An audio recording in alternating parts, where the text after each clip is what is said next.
Vou aproveitar, então, vou falar sobre um momento difícil, que foi o câncer que ele enfrentou agora, Aninha. Como é que foi essa parada, minha amiga? Nossa, agora há poucas semanas ele completou um ano que nós descobrimos o carcinoma e, na verdade, o primeiro nódulo que já era uma metástase. Foi em outubro. Eu lembro bem porque foi no final de semana, foi na semana, na sexta-feira gravamos o vídeo de 1 milhão do nosso canal, sábado de manhã foi a cirurgia dele, no sábado à tarde eu já sabia da suspeita e ele não. Eu fiquei segurando isso quase uns 10 dias até ter a certeza. E foi uma montanha-russa, foi uma loucura, são coisas que a gente não está preparado para ouvir, Zucatelli. Eu lembro bem que quando aconteceu a história da suspeita, só a primeira palavra, quando o médico falando no telefone para mim, metástase. Aí eu falei assim, e eu já sabia o que era a palavra, eu falei, peraí, desculpa, doutor, eu não entendi o que é isso. Sabe quando você não quer acreditar na possibilidade? Eu falei, não, mas a gente tem que ter certeza. E naquela hora, eu liguei para um outro médico nosso, porque eu falei assim, eu preciso que você me auxilie, fica do meu lado, que eu não sei como é que eu vou contar isso para ele se for verdade. Eu não sei como é que eu vou contar para a família, mas eu só vou contar se for realmente, senão eu não vou falar nada. Pronto. Passou uma semana, passaram 2 semanas e aí veio o resultado. Bom, o chão se abriu, né? Um buraco se abriu. Aí o doutor Andrei, que é o oncologista dele, veio nos... Quem operou ali na primeira cirurgia foi o doutor Fernando Irosi, que foi maravilhoso, assim, de um extremo carinho, de uma extrema delicadeza para cuidar dele. O doutor Dante Senra, que é nosso médico, médico de família, nos acompanha desde o começo, também nos deu, assim, uma estabilidade, um apoio emocional muito grande, montou toda a equipe e chamou o doutor Andrei, que foi o oncologista que cuidou do Alê. E o doutor Andrei, quando eles descobriram exatamente aonde tinha começado, que era na base da língua, no pescoço, enfim, que era um carcinoma, ele ainda no hospital olhou para mim, para Alê e falou assim, olha, vocês estão pensando em fazer alguma coisa final de ano? Porque isso foi final de outubro, né? Que era toda a história começou. Aí a gente olhou um para a cara do outro e falou assim, que viajar o quê, doutor? A gente quer curar esse negócio, quer tratá-lo disso logo. Não, mas vocês não vão viajar Natal, Ano Novo? Eu falei... Que Natal, que Ano Novo? Quero saber como é que funciona, o que a gente tem que fazer. Ele falou, então tá bom. Ele falou, eu lembro até hoje, falou assim, não vai ser fácil. Você vai ver o inferno, mas você vai vencer. E ele não estava brincando. Realmente foi assim, o Alê, eu não sabia que ele era tão forte. E eu não digo forte fisicamente, porque o corpo dele definhou. Ele emagreceu muito, né? Ele foi de forte, né? 105 quilos para 77. Imagina. Ele perdeu muito, 105, 102 na época. Ele definhou. Quanto que o Alê tem de altura? O Alê tem 1,88, 1,89, 1,90. Depende muito do dia que ele vai se medir, que ele tá com vontade de se alongar ou não, né? Mas brincadeiras à parte, realmente foi muito difícil, porque ele foi sendo consumido. Ele fez rádio, fez químio, não quis parar de trabalhar, e foi no momento que a pandemia estava muito forte. Então, assim, primeiro... quando o médico falou, não, ele pode continuar trabalhando, qual foi a nossa forma de fazer com que ele conseguisse o trabalho com segurança? A equipe toda de home office, o escritório ficou fechado só para ele. Aí, quando ele parou de comer, porque realmente não passava mais nada pela garganta por conta da rádio, da químio, foi colocada uma sonda, e da sonda ele não se adaptou, ficava muito enjoado, foram 20 e poucos dias sem ingerir nada pela boca. Nossa. Foram 25 dias. Aí, na véspera de Natal, dia 18, os médicos resolveram tirar a sonda que estava pelo nariz e colocar a gastro. E aí as coisas foram complicando ainda mais, e no dia 25 de dezembro a gente voltou às pressas com ele logo depois do almoço, porque ele estava chocando. Eu quase perdi o Alê naquele dia. Meu Deus. E quase perdi ele de novo no dia 28. E eu falo que Deus foi muito bom pra gente, que deu algumas porradas. Ele foi colocado em coma induzido, depois de uma cirurgia para tirar essa gastrostomia. E os médicos falaram, olha, ele precisa sair dessa, ele precisa reagir, ele vai ficar, por enquanto, assim, sedado totalmente. A gente não sabe quando ele vai acordar, para o corpo dele, que está muito fragilizado, conseguir voltar. E o Alê é surpreendente, porque mesmo depois de todas as complicações, de todas as coisas difíceis que a gente enfrentou, no dia 29, ele estava com todos os remédios possíveis que você possa, assim, para ficar sedado, para não acordar do coma. No dia 29 à noite, às 11 e pouco da noite, eu estava sentado do lado dele, do lado da cama, ele estava apagado, estava no Einstein. Eu lembro direitinho, todo entubado, ele levantou uma cabeça, olhou para mim e fez assim com o ombro. Levantou os ombros, tipo, o que está acontecendo? Onde é que eu tô? Eu olhei pro lado, toquei a campainha, eu liguei, acendi a luz do quarto, comecei a falar com ele, chamei os médicos, falei, ele tá acordando. Não, é impossível. Ele tá acordando, gente. Não é impossível. E aí ele viu todo amarrado por causa dos tubos, tudo. Ele fala assim, aí eu falo assim, Alê, você tá me entendendo, tá me ouvindo bem? Eu falei assim, você tá me ouvindo? Pisca os olhos. E começava a dar sinal de positivo. Eu falei, doutor, ele tá entendendo tudo que eu tô falando. Não, ele ainda tá sob efeito de remédio. Aí deu, tipo, 00:30, tadinho meu cunhado, eu liguei pra ele e falei assim, Guto, botei no veloz, fala com o seu irmão que ele acordou, pelo amor de Deus, fala pra eles verem que ele tá bem, que ele tá de volta. Bom, foi nessa, durante 1 hora, conversando, mostrando pro médico, veio a médica, a chefe da UTI, ela olhou, e aí ele dava sinal de positivo e eles não querendo tirar nada, eu falei assim, doutora, eu me responsabilizo, tira o negócio da mão dele, que eu tenho certeza que ele não vai te tentar. Eu falei, Alê, você não pode puxar nada dos cabos, disso, daquilo. A gente vai tirar para você dar positivo. Tirou, primeira coisa, ele fez positivo, fez um coraçãozinho pra médica. Caraca, meu. Bom, aquela Nossa, noite... que fiquei emocionado, Aninha. Eu tento não chorar, porque toda vez a gente começa... Mas eu prometi pra ele que eu ia parar de chorar, porque eu sou uma manteiga derretida. Aí...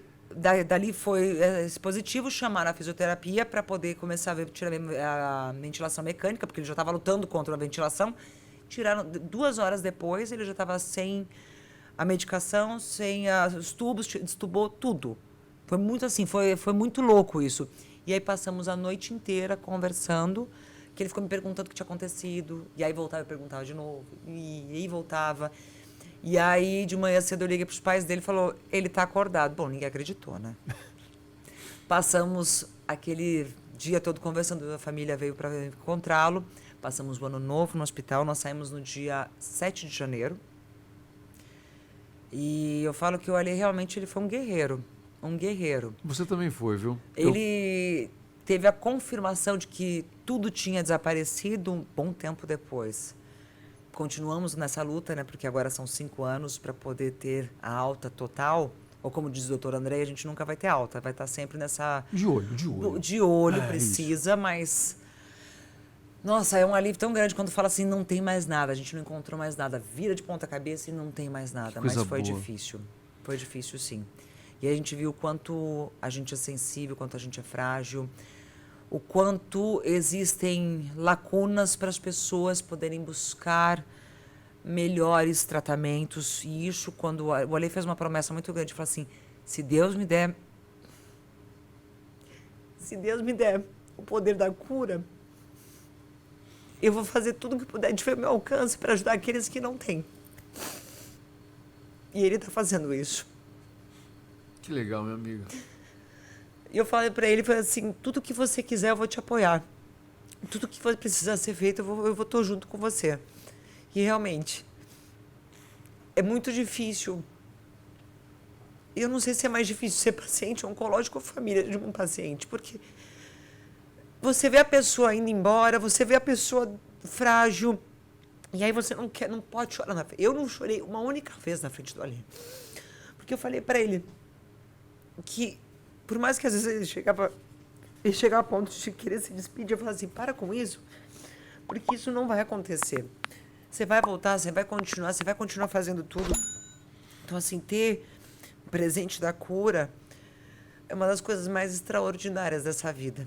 E aí você vê as pessoas que vêm de tão longe, às vezes, sem condições financeiras, porque pra gente, como ele próprio fala, foi muito cômodo, bom plano de saúde, bom hospital. Médicos ótimos. E aqueles que não têm. E as histórias que a gente começou a acompanhar. E as dificuldades. Como eu queria poder ter o poder de poder ajudar todas as pessoas. E às vezes não ter que escolher quem a gente vai ajudar, porque é muito difícil isso. Hoje a gente auxilia algumas entidades, o Alexandre é padrinho, é embaixador, tudo que está ao nosso alcance a gente faz financeiramente, presencialmente, como voluntário, enfim. Mas a gente sabe que não é suficiente. São muitas pessoas, muitas. E cada dia com cânceres mais difíceis. E sem oportunidade de ter um tratamento adequado, como Sim. vocês tiveram. E eu acho que o mais difícil de tudo é a questão do diagnóstico. O diagnóstico correto para saber o que é. E na hora certa, né? Diagnóstico precoce, porque isso te traz possibilidade de lutar contra aquilo. Muitas pessoas falam assim, eu não vou ficar fazendo um monte de exame porque eu estou procurando pelo em ovo. Não. Tem que procurar. Não é procurar pelo em ovo. Está certíssimo, Ana. Não é procurar pelo em ovo, porque o Alê, isso tudo que aconteceu com ele, começou com um inchaço no pescoço. Um ano antes, exatamente um ano antes, a gente no começo achou que era cachumba, foi procurar o médico, falou que era só uma inflamação de gânglio, tratou, foi, antibiótico, passou. Só que não passava, vinham alguns inchaços, às vezes, que não eram bem explicados, e aí foi quando nós trocamos de médico e o doutor Fernando falou, olha, tem uma coisa aqui, fez biópsia, não está sendo satisfeito, não é suficiente, vamos tirar. E aí ele fugiu de uma cirurgia, de 2 cirurgias, até o ponto que ele começou a palpar e estava sentindo já alguma coisa. Nossa. E aí foi quando ele falou, não, eu não vou. Eu falei, você vai sim. Mas a pandemia, eu falei, não importa, você precisa tirar isso daí. Boa, Ana. E aí foi quando descobrimos tudo. Olha, eu vou dar um depoimento rápido aqui, curtinho. Um pouquinho depois disso, eu estava com a Ana, estava apresentando o programa junto com ela, e eu perguntei a força desta pessoa, a força de quem está do lado. Ela falou uma coisa aqui que é importante, viu? A gente não sabe, às vezes, quem está sofrendo mais, né? Se é a pessoa que está ali ou se é a família. Porque a família, às vezes, se vê impotente com aquela pessoa sofrendo, não querendo que a pessoa sofra. E essa mulher foi uma guerreira, foi uma parceira, foi uma companheira, sempre dando força, sempre com mensagem positiva, sempre dizendo vai dar tudo certo, sempre. É a primeira vez que eu vejo a Ana dar uma desmontada aqui. Porque durante todo o processo, ela não desmontava, porque ela precisava passar essa força para ele. Mas a força vinha dele, sabia? A força vinha dele, porque quando eu via ele não esmorecendo, ele não acordava todo dia, às vezes ele ia dormindo no carro, porque ele já não tinha mais força para certas coisas, não comia e estava ali junto. Falei, poxa, se ele tá forte assim, por que eu tenho que ficar para baixo? Eu não posso me dar o luxo disso, não posso, é injusto com ele. É injusto com o nosso filho. Eu tenho que estar bem ali. Eu preciso levantar todo mundo. Então ninguém vai falar de coisa ruim dentro de casa. Ninguém vai falar que não vai dar certo. E era só isso que a gente falava o tempo todo. Mas lógico que medo a gente sente. Claro, né? A gente sente medo, sim, de perder a pessoa que a gente ama. A gente sente medo, sim, por certas situações. E aí você fala assim, Deus, será que vai dar tudo certo? E assim, eu sempre fui uma pessoa de conversar muito com Deus, mas... Eu lembro, teve uma cena, na cirurgia para tirar a gastro do Alê, quando ele voltou, quando ele estava passando mal, ali depois no dia de Natal. Dentro do Einstein, eles são um hospital israelense, com tradição judaica, não tem capela. Eu nasci católica. Quando ele entrou na sala de cirurgia, eu desci e fui procurar a capela do hospital. E a moça na recepção falou assim, desculpa, mas a gente só tem sinagoga aqui. Eu falei, serve.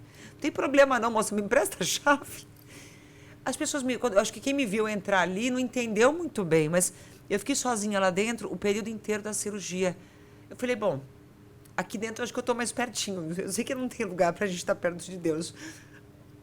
Mas ali me trouxe um conforto e uma segurança. E ao mesmo tempo uma coragem. Eu falei assim, não, ele vai conseguir. Ele vai conseguir. Conseguiu. Deu tudo certo.